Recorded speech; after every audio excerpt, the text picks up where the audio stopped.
दोस्तों बिना किसी इंट्रोडक्शन के वीडियो को शुरू करते हैं, क्योंकि दोस्तों वीडियो लंबी होने वाली है तो वीडियो को पूरा देखिएगा।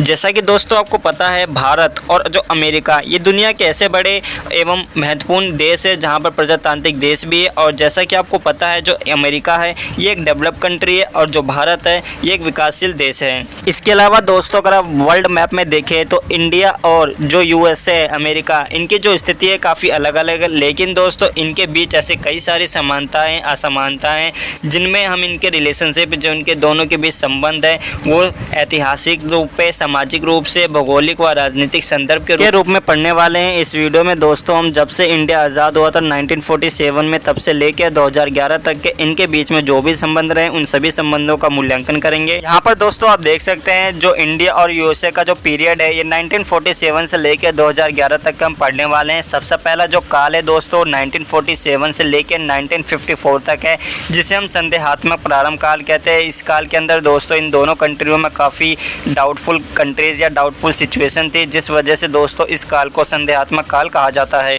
दोस्तों जो काल या जो टाइम पीरियड बताया गया है, ये जो टाइम पीरियड था शीत युद्ध का टाइम पीरियड था। जैसा कि दोस्तों आपको पता होगा शीत युद्ध था 1947 से स्टार्ट हुआ था और 1991 तक चला था। इस काल की बात की जाए तो दोस्तों इसमें जो अमेरिका की नीति थी वो केवल इतनी थी, यूएसआर यानी जो सोवियत संघ था और चीन के जो साम्यवादी विचारधारा थी उसको केवल रोकना है, उसका प्रसार को कम करना था। जहां पर दोस्तों आपने देखा होगा कि भारत ने गुटनिरपेक्षता की नीति को अपनाकर ना ही सैन्यवाद के गठबंधनों का विरोध किया, ना ही पूंजीवाद में और ना ही साम्यवाद किसी भी विचारधारा में अपने आप को शामिल किया। इस काल में दोस्तों जो अमेरिका के विदेश सचिव थे जॉन डोलस ने इन्होंने इस नीति के बारे में अनैतिक व व्यर्थ कहा, जिस वजह से दोस्तों इन दोनों के संबंधों में काफ़ी कटुता देखने को मिलती है। इसके अलावा दोस्तों जब 1949 में चीन में माओ त्से की सरकार बनी, जो एक साम्यवादी व्यवस्था की सरकार थी, तो यहाँ पे दोस्तों भारत ने जो चीन है उसको साम्यवादी दल होने के नाते, साम्यवादी व्यवस्था के फॉलो करने के नाते यहाँ पे दोस्तों इसने संयुक्त राष्ट्र में इसकी सदस्यता की मांग की। भारत व अमेरिका द्वारा दोस्तों कोरिया के युद्ध के संदर्भ में भी जो नीतियाँ अपनाई गई थी उनके कारण भी भारत और अमेरिका के संबंधों में काफ़ी मतभेद देखने को मिलता है। साथ ही यहाँ पे अमेरिका ने जो पाकिस्तान के लिए नीति अपनाई थी उसके द्वारा भी यहाँ पे भारत जो था काफ़ी असंतुष्ट था। और यहाँ पे दोस्तों आपने देखा होगा कि अमेरिका जो है पाकिस्तान को सैन्य सहायता प्रदान करता था और यहाँ पे जो अमेरिका है ये दोनों देशों के पक्ष द्विपक्षीय मुद्दों का दृष्टिकोण रखता था, जिस कारण से दोस्तों यहाँ पे कश्मीर का मुद्दा हो गया, निशस्त्रीकरण का मुद्दा हो गया, जापान या कोरिया या हिंदी चीन आदि के व्यवस्थाओं के कारण दोस्तों जो अमेरिका था इस भारत के द्वारा अपने जो संबंध थे उसको काफ़ी कटुता देखने को मिलती है, जिस कारण से ये काल भारत और अमेरिका के बीच का जो काल था ये काफ़ी अच्छा काल नहीं माना जाता था। इसके बाद दोस्तों जो नेक्स्ट पीरियड था वो सहयोग एवं सशक्त विद्रोह का था, जिसमें 1955 से लेकर 1971 का काल था। यहाँ पे दोस्तों कई ऐसे विचारक हुए, कई ऐसे विचारकों ने जो ये काल है इसको दो पार्ट में डिवाइड किया था। पहला था 1955 से लेकर 65 तक और 1966 से लेकर 1971 तक। दोस्तों इसमें जो पहला काल था 1955 से लेकर 65 तक, इसमें जो 1957 में और 1963 में अमेरिका की यात्रा की थी जवाहरलाल नेहरू ने, पंडित जवाहरलाल नेहरू ने, और भारत के जो राष्ट्रपति थे उस टाइम राधाकृष्ण ने, उन्होंने भी अमेरिका की यात्रा की थी। साथ ही साथ दोस्तों यहाँ पे 1953 की बात की जाए तो यहाँ पे स्टालिन की मृत्यु के बाद खुश्चेव द्वारा शांतिपूर्ण सहअस्तित्व की नीति के कारण भारत को आर्थिक सहायता प्रदान की, जिसकी वजह से दोस्तों यहाँ पे जो भारत की स्थिति थी वो काफ़ी अच्छी हुई। और यहाँ इस वजह से दोस्तों जो भारत और इंडिया इनके जो रिलेशंस हैं इनमें काफ़ी संबंध अच्छे देखने को मिलते थे। आर्थिक सहायता प्रदान करने का दोस्तों एक और कारण था, वो था शीत युद्ध। इसके अलावा दोस्तों जब यहाँ पे भारत और चीन के जो संदर्भ थे काफ़ी अच्छे थे, 1954 में हिंदी चीनी चीनी भाई भाई का जो नारा था ये काफ़ी खूब हुआ था। इसके बाद जो 1962 में भारत और चीन का युद्ध हुआ, तो इस वजह से दोस्तों यहाँ पे भारत और अमेरिका के संबंधों में काफ़ी अच्छे संबंध देखने को मिलते हैं। दोस्तों जो ये काल था 55 से 65 तक का, ये थोड़ा अच्छा काल माना जाता था, क्योंकि इसमें जो अमेरिका था इसके भारत के बीच में काफ़ी अच्छे संबंध देखने को मिलते थे। लेकिन दोस्तों इसके जो बाद का काल था 1965 से लेके 71 तक का काल, इसमें दोस्तों आपको जो संबंध है काफ़ी बेकार देखने को मिलेंगे, क्योंकि दोस्तों ताशकंद का जो समझौता था 1966 में जो हुआ था, इससे जो अमेरिका था बिल्कुल भी खुश नहीं था। और साथ ही साथ 1971 में बांग्लादेश का युद्ध हुआ था, जिस कारण से यहाँ पे जो अमेरिका था वो नाखुश था। इसी काल में दोस्तों अमेरिका जो है चीन को अपनी ओर आकर्षित करना चाहता था, वो इसलिए करना चाहता था जिस वजह से दोस्तों वो भारत के ऊपर अपना प्रभाव डाल सके। इसी काल में दोस्तों त्रिपक्षीय गठबंधन हुआ था, जिनमें से वाशिंगटन, इस्लामाबाद, बीजिंग और दूसरा जो गठबंधन था वो बीजिंग, टोक्यो, वाशिंगटन था। इस वजह से भी दोस्तों जो अमेरिका था वो भारत को काफ़ी बुरी तरह से प्रभावित करना चाहता था। और इसी वक्त दोस्तों हिंद महासागर था, उसके अंदर यूएसआर ने एंट्री की थी, जिस वजह से, क्योंकि दोस्तों आपको पता है जो यूएसए है उसने हिंद महासागर में पोलरिस 83 नामक जो पनडुब्बी थी उसको हिंद महासागर में स्थापित किया था। 1963 के दोस्तों जो आंशिक परमाणु विस्फोट संधि थी इन दोनों में हस्ताक्षर किए, लेकिन 1970 में जो परमाणु अप्रसार संधि थी इस पर भारत ने हस्ताक्षर करने से मना कर दिया। और यहाँ पर दोस्तों 1971 में भारत और यूएसएसआर के बीच में एक मैत्री समझौता हुआ। वहीं जहाँ इससे पहले वाले काल में भारत और अमेरिका के बीच जो संबंध थे सुधर रहे थे, लेकिन दोस्तों इस काल में इनके जो संबंध थे काफ़ी बिगड़ गए। इसके अलावा दोस्तों इसके आगे का जो काल था 1972 से लेकर 1979 तक का ये जो काल था समीकरण एवं विरोध का, जिसमें दोस्तों 1973 में अमेरिका द्वारा जो भारत के लिए जो अपनी नीतियाँ थी उनमें काफ़ी चेंजेस किए गए। साथ ही साथ 1974 में दोस्तों जो आर्थिक संबंध हुए थे, आर्थिक संबंधों हेतु सुधार हेतु PL 480 को दोबारा से लागू किया गया, जिसमें दोस्तों भारत को 20 करोड़ रुपए की आर्थिक सहायता प्रदान की गई। PL 480 दोस्तों वही है जिसमें भारत को आर्थिक सहायता प्रदान की गई थी, खाद्य सुरक्षा की रिगार्डिंग दोस्तों जो सहायता होती है उसको प्रदान की गई थी। 27 अक्टूबर 1974 को दोस्तों हेनरी किसिंजर द्वारा भारत की यात्रा की गई। 1973 में दोस्तों अमेरिका द्वारा पाकिस्तान को सैन्य सहायता प्रदान की गई और 1974 में भारत के पोखरण में शांतिपूर्ण परमाणु परीक्षण की आलोचना की तथा तारापुर जो बिजली ईंधन था संयंत्र था इसके लिए जो ईंधन था उसकी बंद कर दिया गया। और यहाँ पे 1 जनवरी 1978 को ये चार्टर द्वारा भारत की यात्रा की गई और जून 1978 एंड अप्रैल 1979 में भारत के PM और प्रेसिडेंट द्वारा USA की यात्रा की गई। ये दोस्तों जो ये काल था थोड़ा बहुत अच्छा काल माना जाता है, क्योंकि दोस्तों इसमें जो अमेरिका था उसने भारत की थोड़ी बहुत आर्थिक सहायता प्रदान की गई थी, लेकिन दोस्तों इसका जो कारण था वो इस वजह से कारण था कि उसने इसलिए सहायता क्योंकि वो भारत को अपने ऊपर डिपेंड करना चाहता था। इसके बाद का जो काल है दोस्तों 1980 से लेकर 1991 तक का ये जो काल था ये बदलाव एवं सहयोग का था। इसमें अमेरिका ने जो भारत की सहायता थी इसमें खूब सहायता की थी, लेकिन दोस्तों इसके भी पीछे कई कारण थे।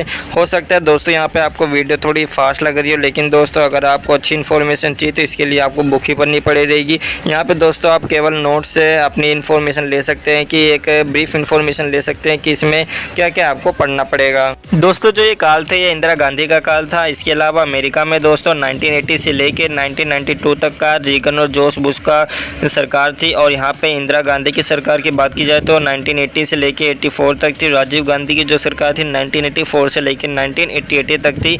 और जो उस वक्त PM थे अपने वह VP सिंह चंद्रशेखर थे, जिनका जो कार्यकाल था 1989 से लेकर 91 तक था। इस काल में दोस्तों जो भारत और सोवियत संघ था इनके बीच में काफ़ी दूरियां देखने को मिलती है, जिस वजह से दोस्तों भारत और अमेरिका के बीच काफ़ी संबंधों में सुधार हुआ।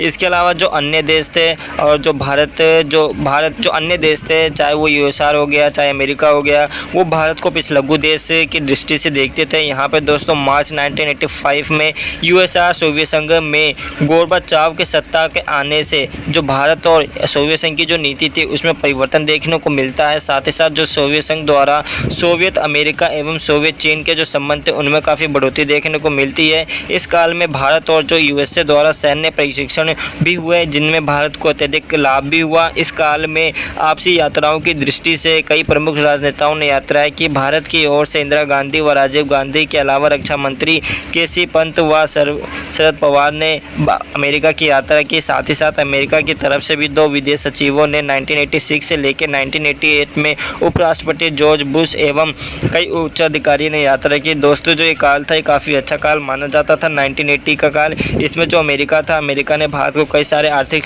सुधार आर्थिक सहायता भी प्रदान की थी। इसके बाद दोस्तों दोबारा से सहयोग एवं मतभेद का काल आ जाता है, जिसमें 1992 से लेकर 1997 तक का काल था। इस काल में दोस्तों जैसा कि आपको पता है USSR का सोवियत संघ का विघटन हुआ था, जिस कारण से यूरोप व पूरे एशिया में नहीं बल्कि पूरे संसार में, पूरे विश्व में जो राजनीतिक चेंजेस हुए थे, घटनाक्रम हुए थे, उनमें काफ़ी बदलाव देखने को मिलते थे। साथ ही साथ यहाँ पे जो USA के क्लिंटन राष्ट्रपति थे, इनके जो आंतरिक मामले थे, फॉर एग्जाम्पल बजट घाटा हो गया, स्वास्थ्य सेवा में सुधार, इनमें काफ़ी व्यस्त रहते थे। और यहाँ पे जो भारत के प्रधानमंत्री थे नरसिम्हा राव, इन्होंने काफ़ी खुलेपन की नीति अपनाई थी जिसे हम एलपीजी के नाम से जानते हैं। इसी काल में दोस्तों अमेरिका द्वारा कई कदम भी उठाए गए, जैसे कश्मीर का मुद्दा हो गया, गोवा का मुद्दा हो गया, शिमला समझौता हो गया और परमाणु अप्रसार का मुद्दा हो गया और आतंकवाद का मामला हो गया।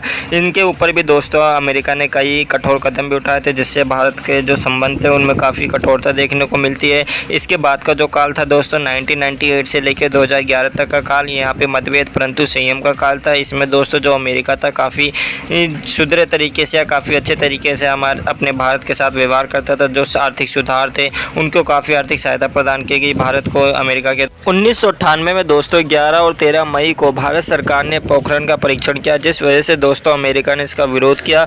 साथ ही यहाँ पे अमेरिका द्वारा भारत पर कई प्रतिबंध भी लगाए गए, लेकिन काफ़ी प्रतिबंधों के बावजूद दोस्तों विश्व बैंक द्वारा भारत के राज्य आंध्र प्रदेश हेतु 543 मिलियन ऋण की मंजूरी दी गई। 7 से 19 सितंबर 2000 में पीएम द्वारा अटल बिहारी द्वारा अमेरिका की यात्रा की गई और 9 और 11 दिसंबर 2001 में अमेरिका पर हुए आतंकवादी हमला और उनके बाद अमेरिका के अफगानिस्तान व इराक के विरुद्ध जो युद्ध हुआ था उसमें भारत ने इसका समर्थन किया था। दोनों देशों की जो सेनाएं थी इनके बीच संयुक्त अभ्यास हुआ था। विभिन्न सामरिक मुद्दों पर संगोष्ठियों का आयोजन किए गए, नए संस्थागत संबंधों का विकास हुआ, हथियारों की बिक्री हुई, आदि गतिविधियों के संबंधों में मधुरता देखने को यहाँ पे मिलती है। साथ ही साथ 28 जून 2005 को दोस्तों भारत ने अमेरिका रक्षा संबंधों के ढांचों में विकसित किया गया। 18 जुलाई 2005 को दोस्तों भारत अमेरिका संयुक्त विज्ञापित हुआ, जिसमें इन समझौते का जो कारण था भारत और अमेरिका अगले 10 वर्षों तक रक्षा सहयोग पर सहमत होंगे। साथ ही साथ यहाँ पे दोस्तों 1947 से लेके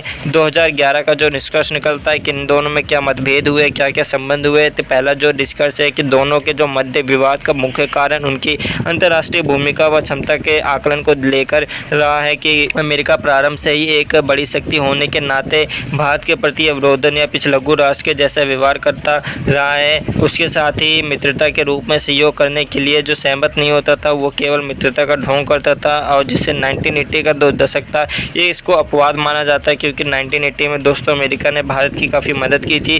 रीगन बुश का जो कार्यकाल था दोनों के परिपक्व संबंधों का परिचायक था। जब रीगन बुश अमेरिका के जो राष्ट्रपति थे तब थे और जो भारत के संबंध थे उनके काफ़ी अच्छे रिलेशनशिप थे, परंतु बाद के जो वर्षों में देखा जाए तो शीत युद्ध के अंत के सकारात्मक परिणामों के बावजूद दोनों के संबंधों में मधुर संबंधता देखने को नहीं मिलती है। साथ ही साथ अमेरिका एक महाशक्ति है तथा भारत एक विकासशील देश है, जिस वजह से जो भारत है कहीं ना कहीं अमेरिका पे टोटली डिपेंड रहता है। ये था दोस्तों इंडिया और यूएसए के बीच में रिलेशनशिप। इस वीडियो में दोस्तों बस इतना ही।